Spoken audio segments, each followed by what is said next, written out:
Good morning. So today we are going to talk a little bit more about the B train. So this video is going to be a big continuation of my last video, which was the basics of B trains.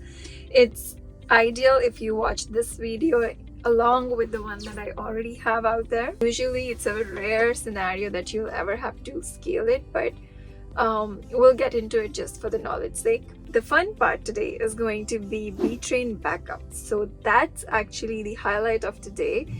I have some tips that I would like to share for other drivers.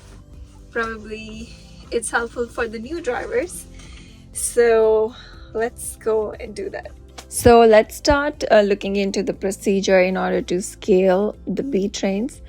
It's pretty much similar to what we do as for a dry van, but there is some extra steps that has to be followed.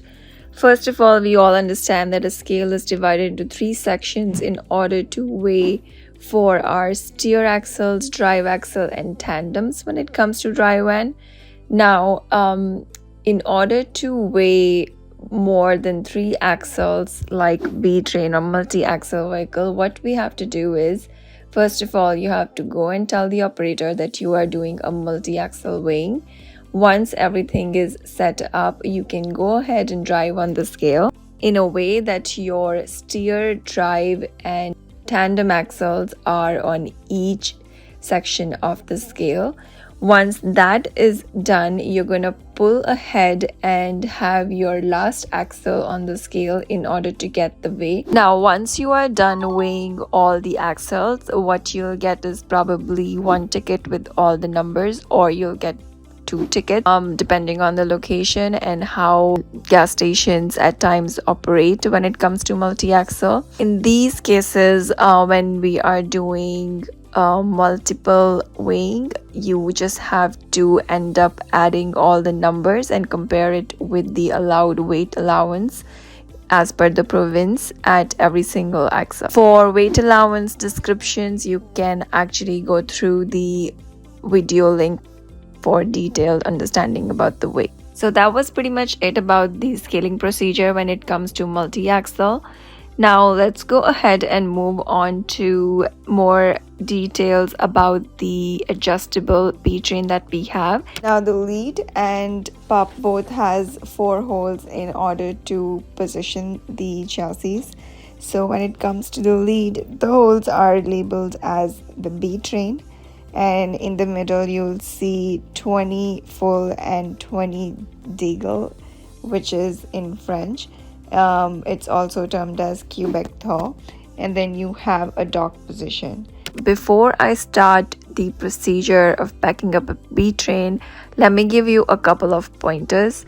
First of all, the only control that I have in my truck and all the trucks basically is to instruct the lead and not the pup. So whatever instructions we will give to the lead after steering in a direction that we want to is in turn going to give the directions to the pup.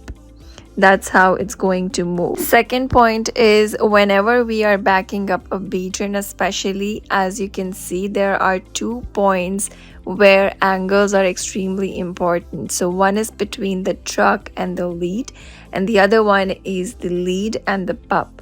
So we have to keep as less of an angle between these 2 points in order to back this up as possible. Now the third point that is extremely important is the amount of steer and the speed that you'll back up the B train with, because oversteering can cause tighter angles between these 2 points and you'll have to end up resetting the B train over and over.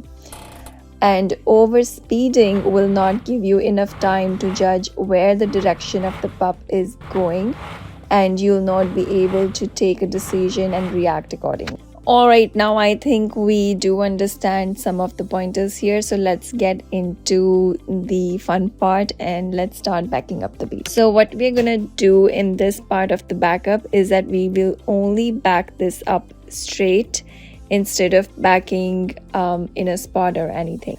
Now, let me tell you, when I say straight backup in cases of a B train, it always goes like a crawling snake. If you can see, like milder S's and curves, it's never a straight line. So that's how you'll probably see how a straight backup is done as compared to drive-in. Drive-in basically goes in straight line, totally depending on how the surface is, but it's straight. Now in B-Train, since we have two containers, the straight backup goes in curves.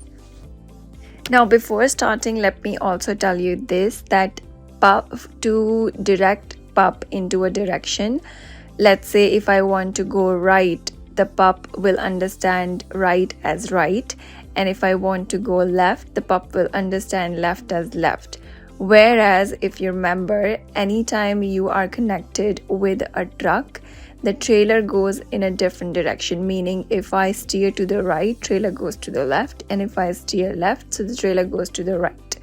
So in order to understand backing up, I have come up with like a little formula that helped me, which I'm going to share with you guys now. So I basically use 3-step formula here, and then I also use an abbreviation. That way I remember what I need to do next. First of all, the abbreviation stands as LIP, and it's just in accordance with how I want and how I want to instruct which part of the B-Train.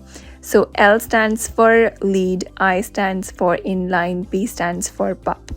My first step here is that I have to instruct my lead to get in line with the pup. So my first steer will be in a direction so that the lead gets in a straight line with the pup. Now at this point, I don't care in which direction my truck is.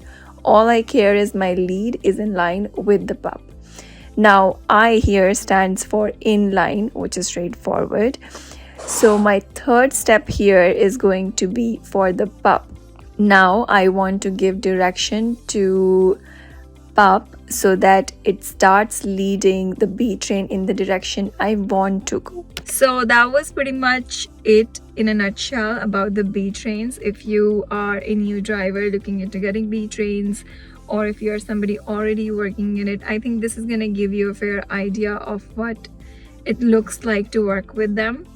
In all reality, it's a bit of an extra physical work, and sometimes it's challenging. Please keep in touch with your compliance and employers, just in case if anything changes, any information changes, you want to keep updated, and what province you are driving these B-Trains, your rules and regulations apply accordingly. That's all for me today. Thank you for watching, and before steering ahead, let's learn together, and I will see you the next time.